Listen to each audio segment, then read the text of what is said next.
This is Mr. Servalan. I'm sitting around up on the south floor of Carisbrook having a play around with the webcam in my laptop, and I thought I'd go through some of my favourite singletails because I think I'm probably known as one of those ladies who just can't keep away from their favourite singletails.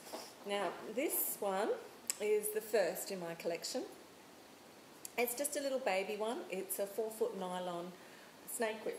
Mistress Jadis has one almost exactly the same, except hers is red and black. I gave it to her for her birthday a couple of years ago because to become good with a singletail, the thing you need to do is play with it a whole lot. So you can see it's very little, very simple,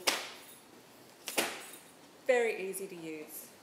I love using it for sensitive areas of different people, and I'd say it's probably one of the more practical things that I have. But, bending down to pick up the other. This is probably my dearest love. It was given to me by a very dear slave who knew that I wanted one. It's from Michael Murphy, who's a very talented Australian whip maker in Western Australia. Now my family are horse people, so I know all about the amount of dedication that it takes to win at a royal show, and he has won at pretty much every royal show. Now, don't quite have the room up here to do anything too fancy, but as you can hear, it cracks beautifully. It's a very, I've got way too much. It's a very live whip. Cracks beautifully, it's a very live whip. Love it dearly. It's got great accuracy. It's a 4-foot Australian style bullwhip. But what that means is not that it's 4 foot long, because it's actually 4 foot from the end to the beginning of the fall. Then this bit, the fall and the cracker, about another 2 feet. It's a little over 6 feet long, so it can be a bit unwieldy if you don't have a whole heap of space. Luckily for me, Carisbrook it's a large dungeon, and I do have a whole heap of space, so I'm very lucky with that.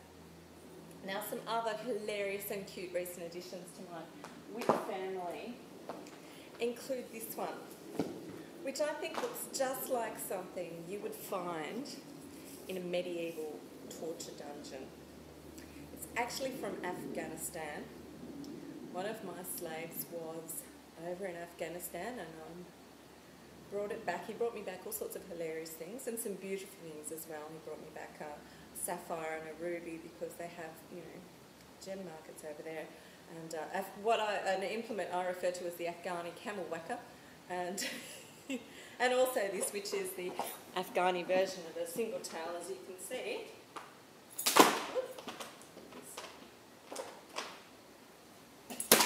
It will crack at times. I'm not cracking right now because it hates me. I haven't got quite enough room. Will crack, but it's kind of hilarious. And this is actually a gift from the same lovely sub. And I always laugh and say, what's more Aussie than a stockwhip?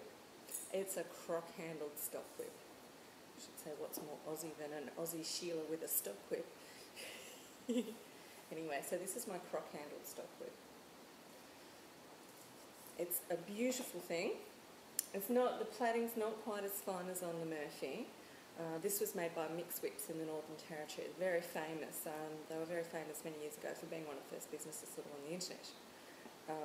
And it came with all the little certifications saying that it was specially farmed crocodiles.